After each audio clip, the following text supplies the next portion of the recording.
Hi, good evening from Belgrade. Good morning from Los Angeles. Just a second, I have to make this view.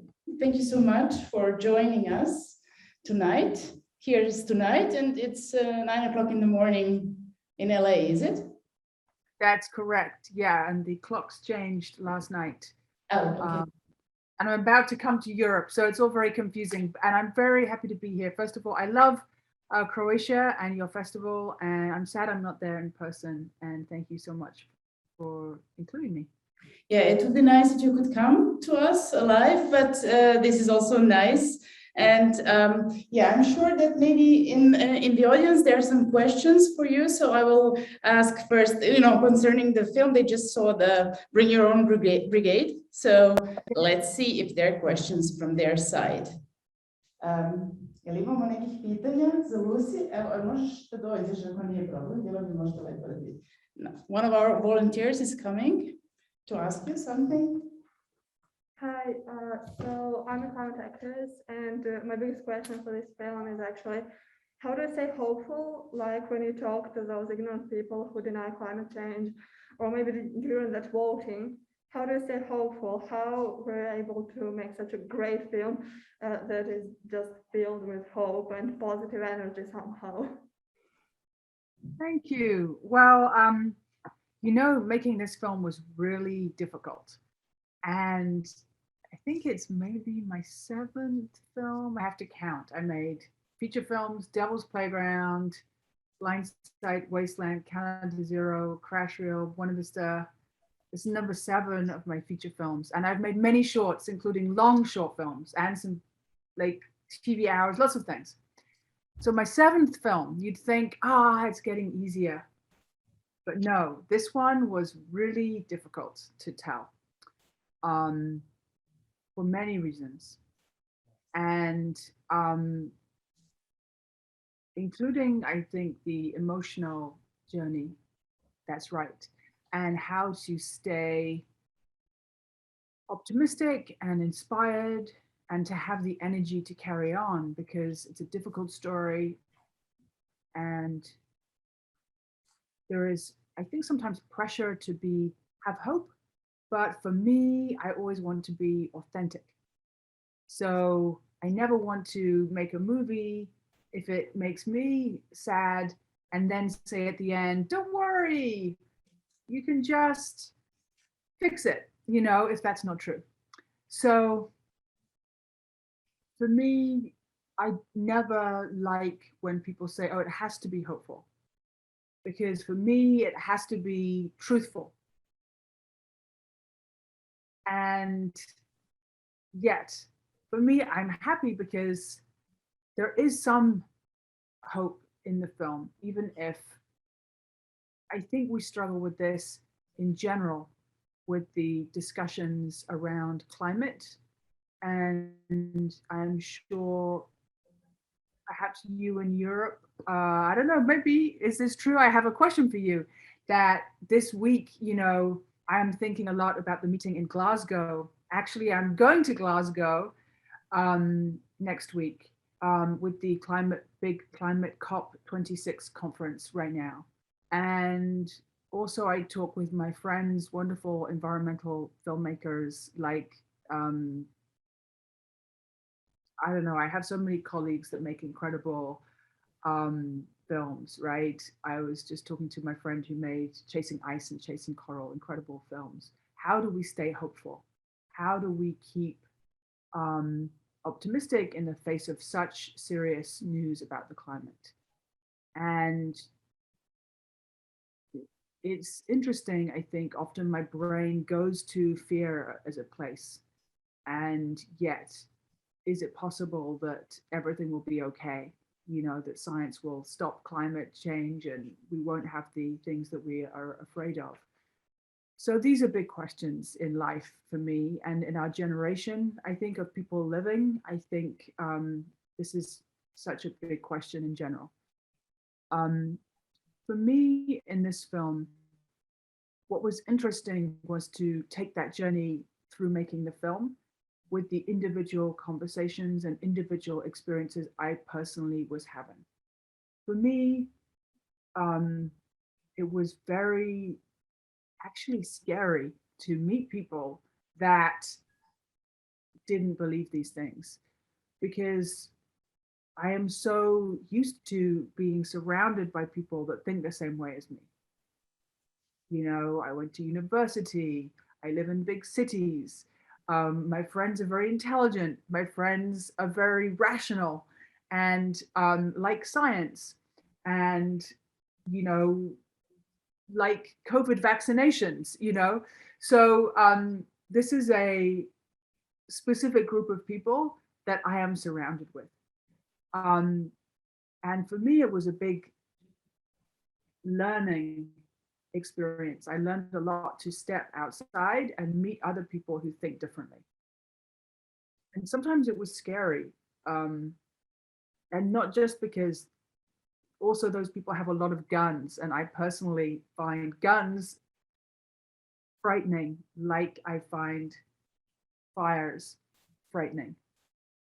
And even dogs, you know, big scary dogs, I find frightening as well. And there was a lot of big scary dogs. So for me, it was definitely a different world. What gave me hope was that the conversations we could have, that we could have a conversation, that I feel really friendly with these people, that I really enjoyed getting to know them, and that I felt like we could still have a conversation. And maybe, you know, they live in California, and right now I am living in California, so maybe we're not so far apart. Maybe we have a lot in common. But more than that, I think actually people do have more in common, and what our world is doing is forcing us into separate places. And thank goodness it's still possible to have a conversation.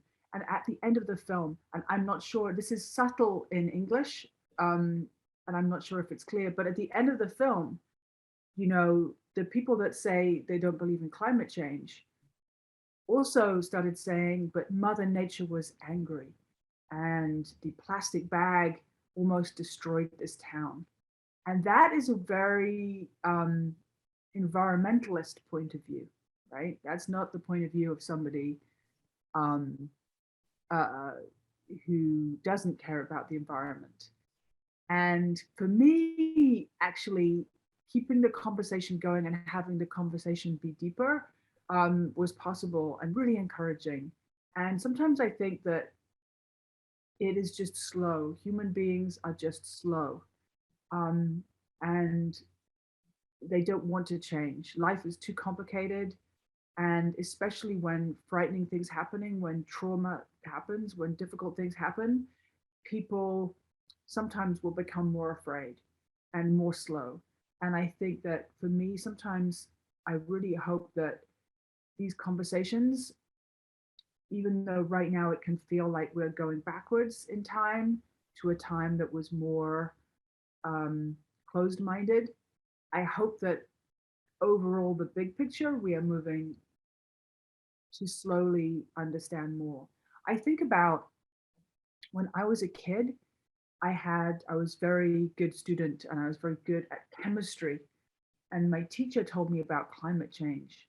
And I said, if this was true, then we would be changing the world, you know? And at that time, it was not widely known. And I'm getting older, but I'm not, you know, I'm alive. I'm not that old.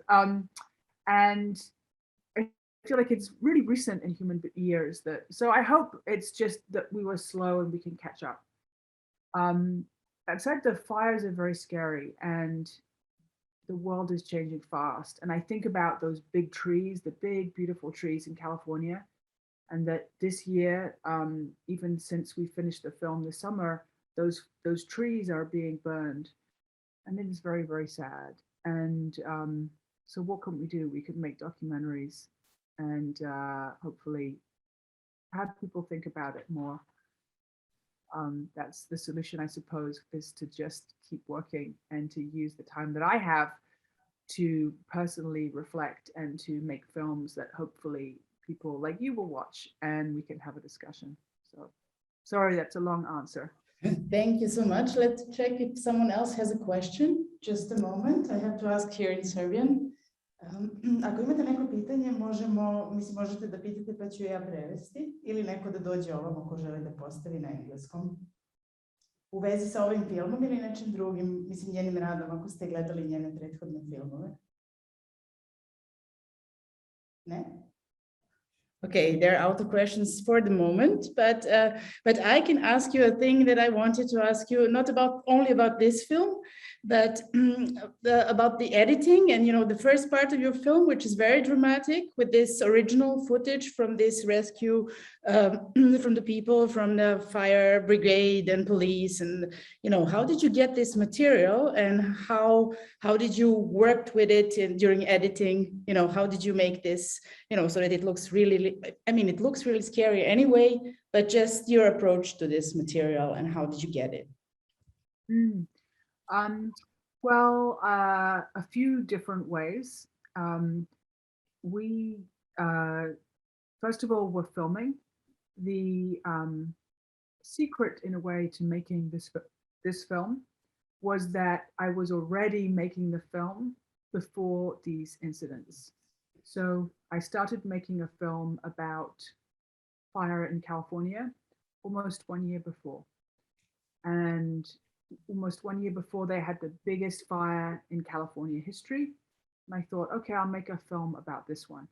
But I started late. And then when I got the money and I got started, I felt like the footage I was getting, it was not strong. It was not very strong. But I had learned a lot about fire and I had met some incredible firefighters. And I had learned that in California, you can go follow the firefighters and watch them work and go across the line if you are a journalist or a photographer or a documentary filmmaker. You can cross the police line and go into an event that is closed to the public. And so I knew that, and I knew the firefighters, and I knew what I was seeing. And so as soon as those fires began, we were able to go and film. So some of the material is from me and my crew, as you can see. But the material inside the fire in Paradise, that is from people's cell phones. And of course, this is the big revolution, is that people now have high quality phones and they are using them inside unfolding events. And so when I met people, I would always ask, do you have any video? And if you do, then can you share it with me? And so many people did. And also they had put material on YouTube or Facebook Live. Of course, these are such important avenues now. And also, we can make special requests in US. It's called Freedom of Information, where you can request public information. It takes a long time, but they are, by law, they have to give you recording of the 911 audio and also the radio traffic between the police. So lots of different ways. But for me, it was incredible because it was very difficult to hear, especially the 911 calls, because people were so panicked. And as you can hear, it's very, very, maybe the most horrifying, distressing thing I've ever heard is really hearing people whose houses are burning. And so it was difficult to sit through the edit and listen to everything. But it gave me a real picture of the entire story. So I felt like, because I was talking to the firefighters, I was talking to the policemen and women, I was talking to the residents, I was talking to everybody and getting the stories and also seeing the material. And I felt like I had this picture with so much video and so much information. I could tell you what happened on every street, at every house, at every hour that day. You know, it was strange to have so much information. And now the picture is clearer. At the beginning, you know, people had crazy theories. People thought that the fault, there was something else was to blame. Someone was to blame. It was the fault of one person or one thing, you know, that it was the traffic and it was one person, or if it was, you know, people had theories about what was the problem. And so it took a lot of work to understand which was important information and which was rumor or personal paranoia. There were also lots of crazy conspiracy theories that it was a laser or an alien, you know, lots of people getting very confused. And so it took a while to figure out the whole material. And I didn't want to include the material that was very scary. I felt really, I didn't want to make a horror movie about real life, because it felt sensational and exploitative and just painful. Why do I want to do that? There were a couple of other movies that I felt just showed how terrible the fire is. And I felt like, I know that I can see that on the news. But I wanted to do something differently. I really wanted to understand the experience of the people. And I felt like you had to show how bad it was, because that made you understand how important it is that we understand it and that we change how we are thinking about fire, how we are living. So I decided to include that first half hour, which is very frightening, of what it is really like inside the fire, because then I think you get an idea of why it's so important. And I chose also the stories that had clues that helped you understand what I learned was really happening and was really important. So all the information that you see and the stories that you see, because I collected many, many more stories, is designed to really help understand the big picture. So that those incidents, it's not just the story of that fire or those fires. I wanted to understand the big picture, because these fires keep happening. You know, we've had more fires. They had another fire this year in the same area, and we will keep having more fires. So I don't care about, in a way, the story of one fire. I really wanted to tell the big picture, which is really difficult, because that is much harder, I think, story to tell than one fire or one story. And so you see in the film, we have the story of the one family, the man and his mother. And I liked having an anchor, something to hold, because it is so hard to hold a big story. It is much easier as a filmmaker and also as audience member to watch one story of one person, right? And in future, I'm like, oh, that would be so much easier. Why did I choose such a difficult project? But it was, I think, because I really wanted to understand that big picture. And to understand the big picture, I needed to talk to many people I needed to understand many points of view. And that is really hard to edit together. So it was a really difficult edit. And if we have time, I can talk more about the editing process, because if I didn't have really solid editing plan, I would give up. It would be too difficult. I could just stop, because it's really hard to tell a story that complicated. But I also think that also gave me hope. The individual stories, it was really interesting. And maybe the reason I chose that story with the man and his mother was I really liked that he fell in love at the end. Because for me, that is very human, right? It is very human that we have loss, we have suffering. He lost his wife at the beginning of the movie, and in the middle of the movie he's still really grieving his wife of so many years, and who he built the house for, and who is the reason that he didn't want the house to burn. And he's still obviously in love with his wife. And by the end of the movie, he falls in love again and meets somebody new, and they get married. And for me, that is also the cycle of nature. You know, nature burns and then grows again.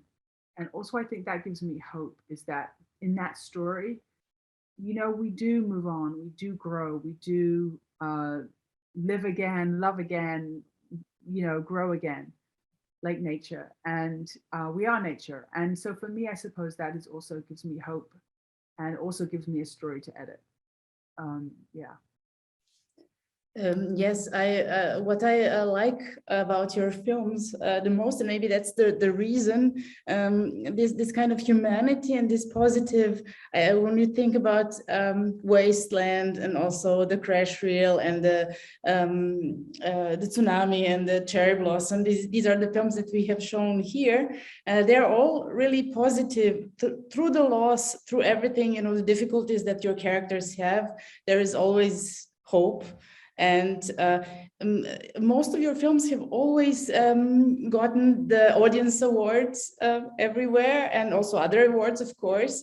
But maybe this is it the reason? Maybe, you know, this kind of love towards your characters and the people you meet, and you know, to try to find a positive, maybe not a solution, but a hope for the problem. Oh, that's so interesting. Yeah.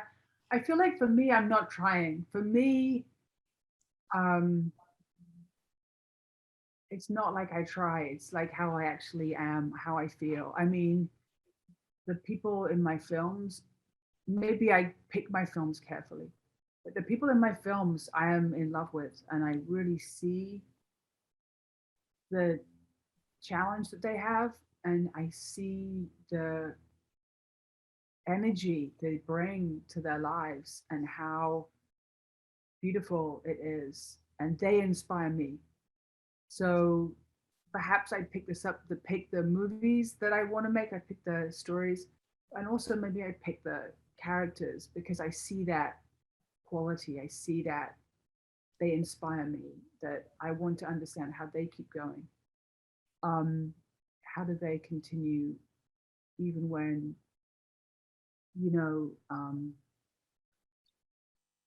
life can be so difficult, and some of my people I've filmed have had such a hard time, you know, to be blind in Tibet, to be suffering through the tsunami disaster, to be working in a garbage dump. You know, these are really hard days.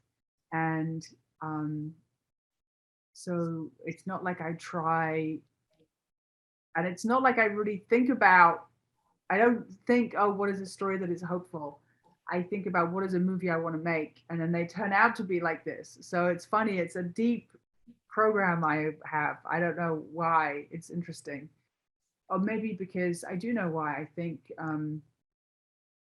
these stories inspire me, you know, and I really benefit from that inspiration.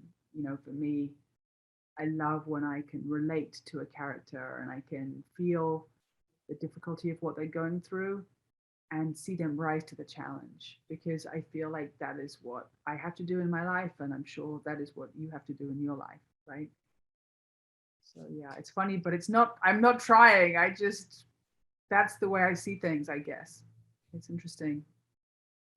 Yeah. Yeah, you said something about your editing process. I'm editor. Yeah, I'm editor. So I'm really interested in how do you approach your films? Do you have it in advance? Somehow in your head. Of course, you have a screenplay and everything, but the moment you come into a editing room and you have the material, how do you start? From where? Yeah, that's right. It's a good question, and I used to say that people would say, oh, you make documentaries. You don't know what film you're going to make. You just make it and then you find out afterwards. And I used to say, no, no, no. I have a plan. I have a vision. When I made my film Wasteland, I had the whole idea. I didn't just have the idea to go to Brazil. I had the idea. First of all, I had the idea for the artist to do that project. That was actually my idea. So we could film it from the beginning, because when I met him, I wanted to make a film with him, and I had a producer that wanted to make a film with him. But the original idea for the film was very different. It was a history of art slideshow. It wasn't the same idea. I thought, no, no, no, that will not make a good film. And I spent some time with the artist, and I thought, what would be a good film? And I learned about what he did, and I thought, well, what about if you did this? I know they have people in Brazil that work in the garbage dump. I know that you have worked with not exactly garbage, but could you work with garbage? Maybe could you go to Brazil and do a project with the people in the garbage? Because I know that you're very good at collaborating with children. So I'm sure you're very good at collaborating with adults who are not artists. And so I had this idea, and then the idea also was, and what if you did a big project with them and then also sold the project for lots of money, and then but the money is for them, and we see what do they do with the money, and we follow the whole journey. And okay, and then what if you don't do anything on this project until I get back here with a camera, and so we can film from the beginning?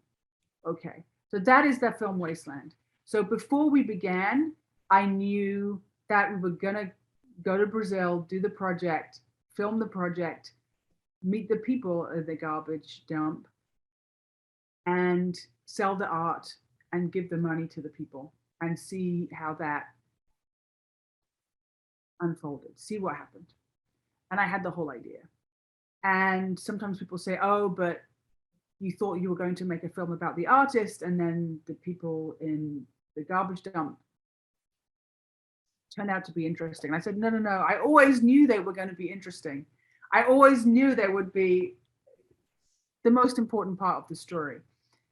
That was not a surprise. That was the plan, So I used to say I had a real plan for the movies, and I didn't just start shooting, But I have to say, sometimes recently that's not true, With this film, with Britannia and Brigade, I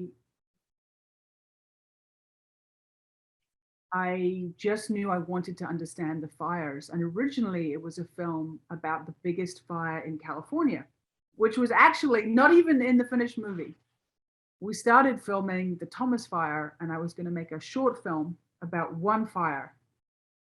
And it was when I was making it, I thought, oh, it's not such a good film. And then these other fires happened. The first week I was starting to edit my short film about the other fire, these fires happened. And I thought, okay, just film these new fires, because this is the material that we didn't film. We didn't get to film the actual fire for the Thomas Fire, the biggest fire in California history. And it hurts. It's not so good. So let's just film this new fire, use the money for the editing a short film, and figure it out later. And so that's what we did. And so then I had all this material of these other fires, but I didn't have a plan for what the film was. I just knew I wanted to understand fires, and I had material from these two fires. And so it may not be a good thing in a way that there was no clear idea at the beginning, what is the movie? With this one, it just more happened that this is what happened, and I started filming. And then I had this material, and I used this material to understand the fire, to really get to the bottom. And I'm very proud, because I feel like with this film, the people who really know about fires think, yes, this is actually the good information. You know, this is really, because there's some other films about fires that don't exactly get the whole story, because it's a complicated story. So I'm very proud that I think we fulfilled the mission to get to the bottom of the fire. But this was not a film where I had a plan at the beginning. And I think it was much more difficult to make because I didn't have that. Same thing in a way with my film Tsunami. It was easier because it was a short film. But originally that film was going to be a very short film about cherry blossom, because I love cherry blossom. And I had to go to Japan because I had another film that was being released in theaters in Japan, and it was about nuclear weapons. And I felt like it was important because Japan has a very sad history with nuclear weapons. I wanted to go to Japan and sort of honor the story. But it's a difficult story with nuclear weapons. That's very hard to find the hope in that story. So I thought, but it's the cherry blossom season. I love cherry blossom. So I'm going to make a short film about cherry blossom. And then a week before I went, a week before I was supposed to go, the tsunami happened and the disaster happened. And they canceled the release of my movie about nuclear weapons because nobody in Japan was going to go to the movies, especially about a film about nuclear weapons when they had the radiation nuclear disaster. So I thought, okay, I can't shoot my cherry blossom movie. And then I thought,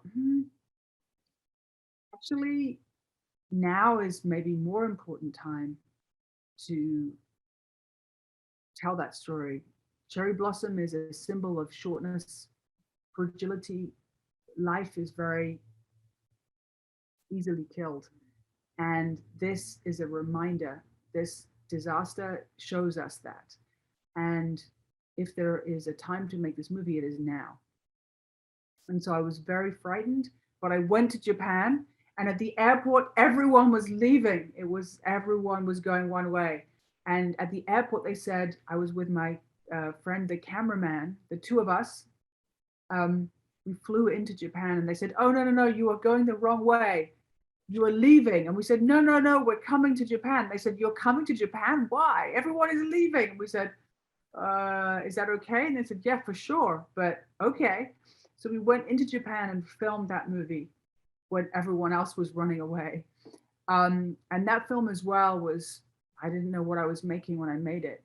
And so I think now I don't always have a clear idea. I think it's lucky and easier when you have a clear idea before you begin of what the documentary is. It helps you shoot less material and it helps you edit it faster.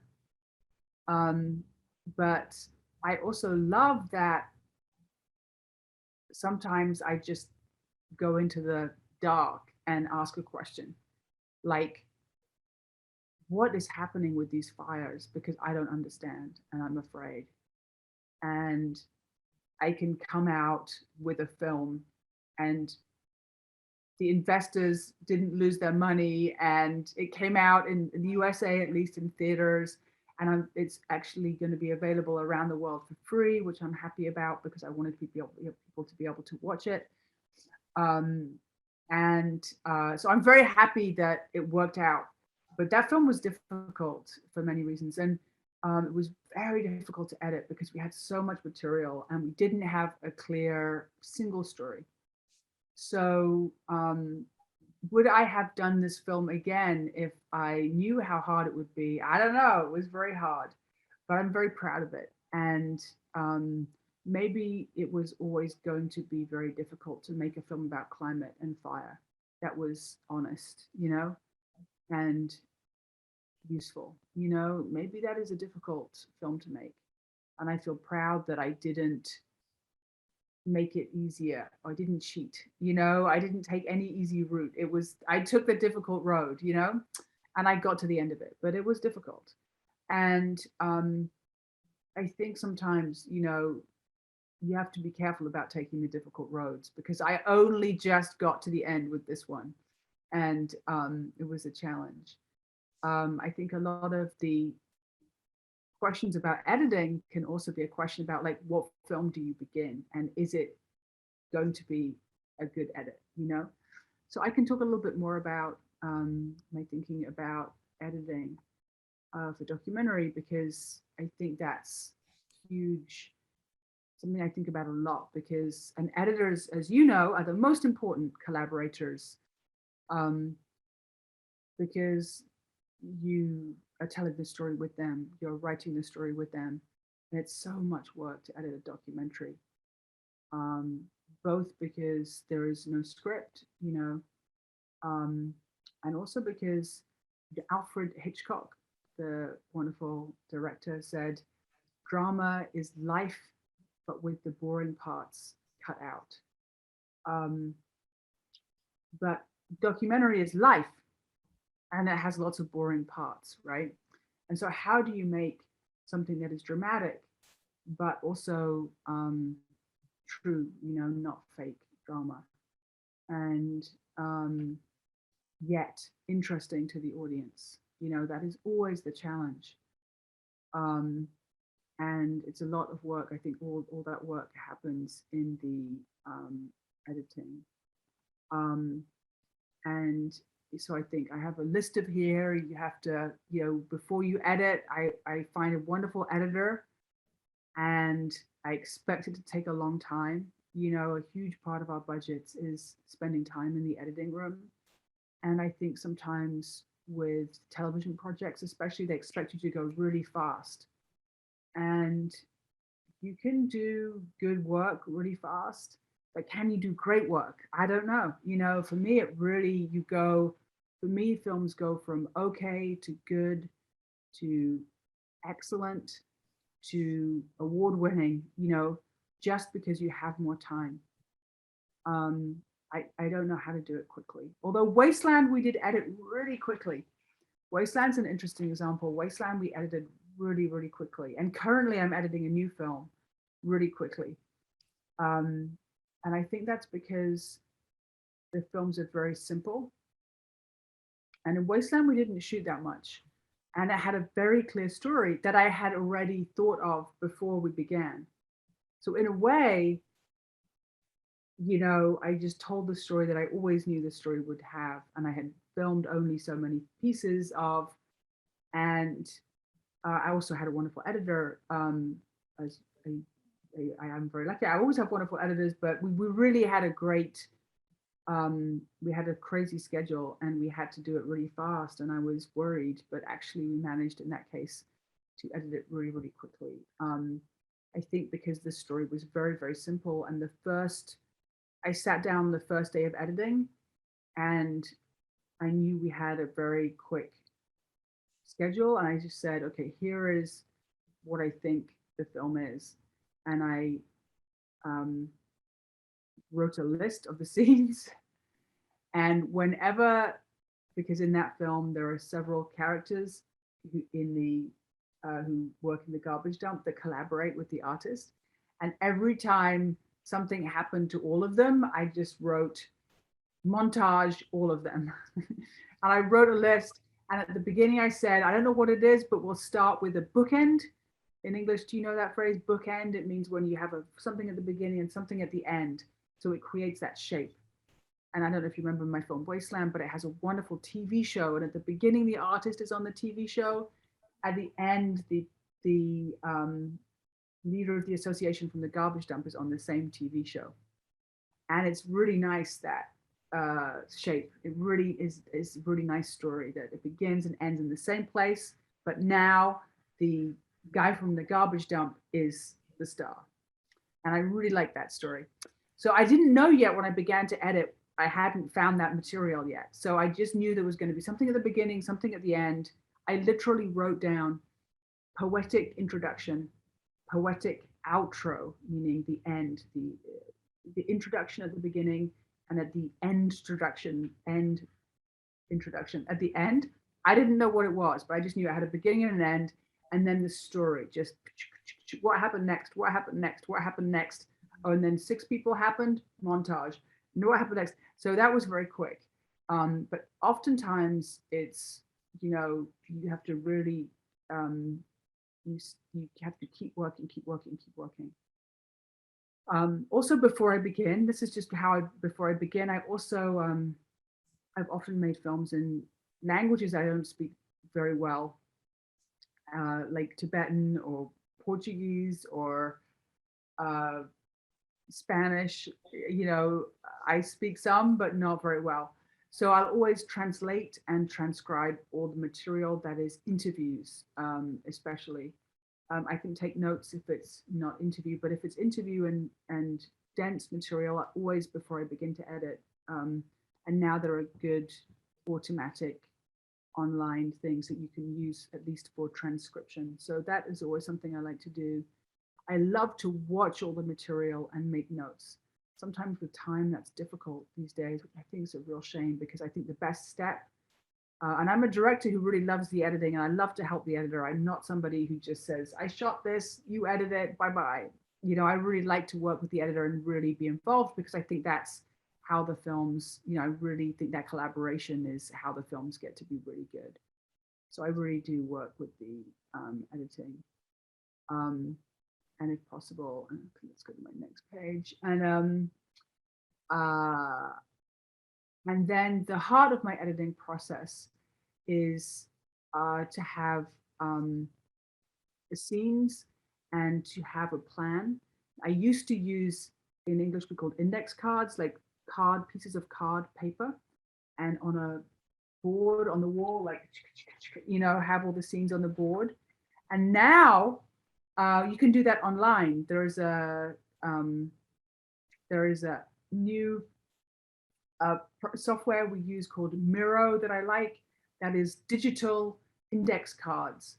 And also during the pandemic, I've been editing a Netflix show and also another movie. And the editor, we've been working remotely from home. And so everything is now digital, but actually this works really well. We have transcripts on Emmy, which is a audio transcription link in English. And then we also have index cards on a software called Miro, M-I-R-O. And so we write down all the scenes, and then we edit everything, and then we watch it back and take notes, and also show it to somebody else who has not seen it before, and ask them, and deliberately ask them difficult questions. Don't, because your friends will be nice. They'll say, oh, it's great. But you have to say, no. What is boring? What is confusing? When did you think about something that wasn't the film? Where were you confused? You have to really deliberately ask people for problems, because otherwise they will just say it's great. And you really want to hear the problems. And oftentimes people will give you the solution. They may say, oh, you should cut this.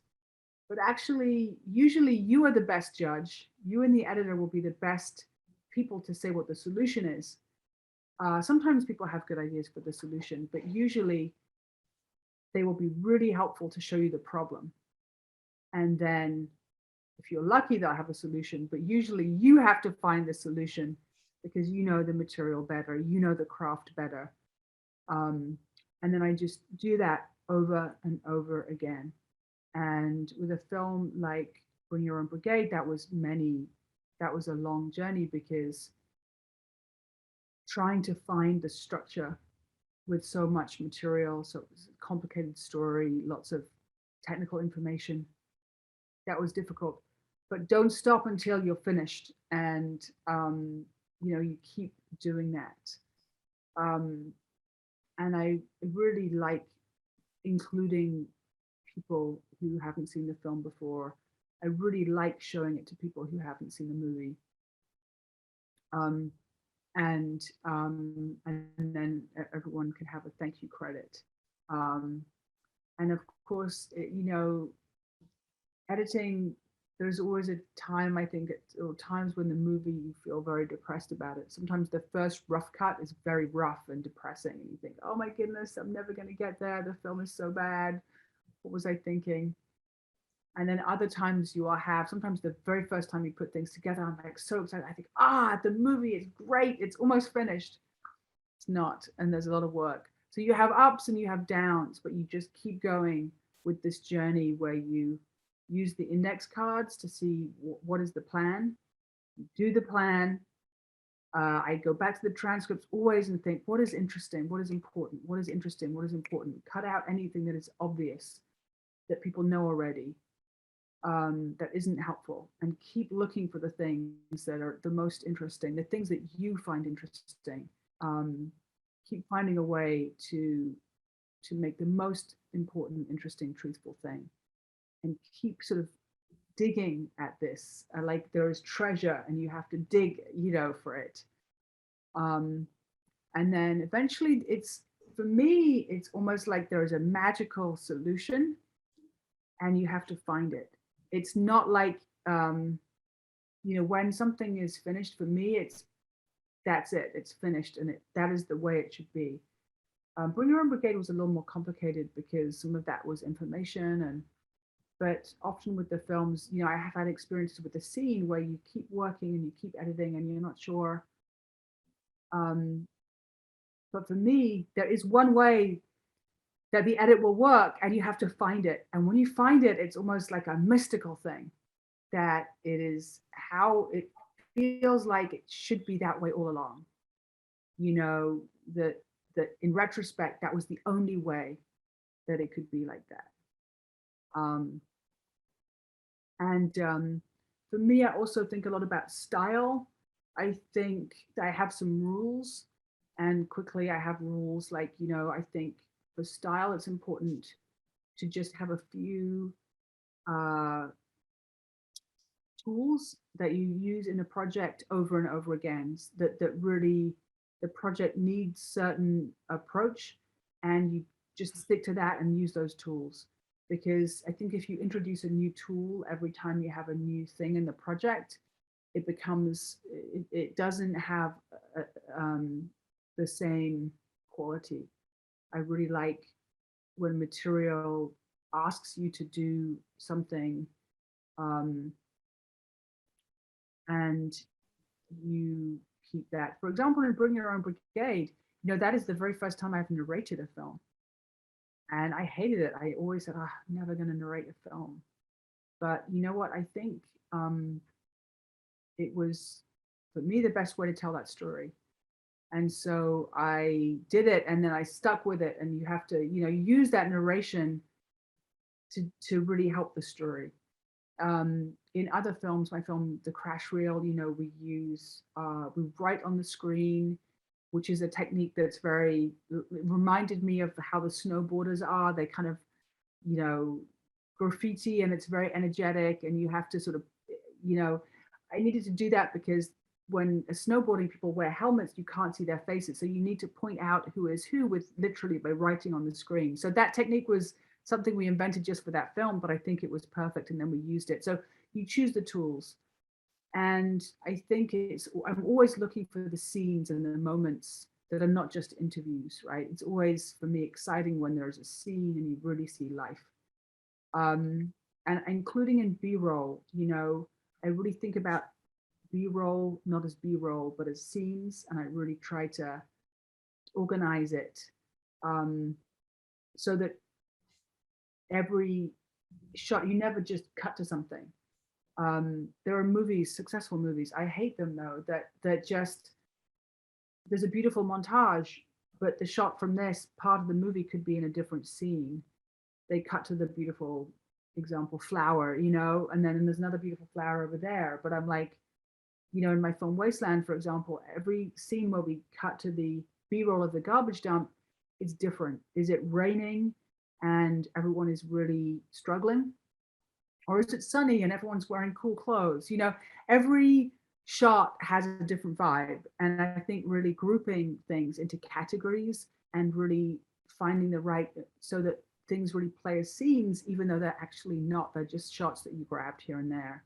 My first film was about these religious kids, Amish kids, and finding the images that tell the story, which is something I was very lucky. I was trained by fantastic film directors, including a Croatian film director, Rajko Grlić, actually, was one of my teachers. So I feel like I was very lucky that I really went to film school and trained with great directors and really thought about how do you tell a story with an image. So I'm always looking at images that really show the story.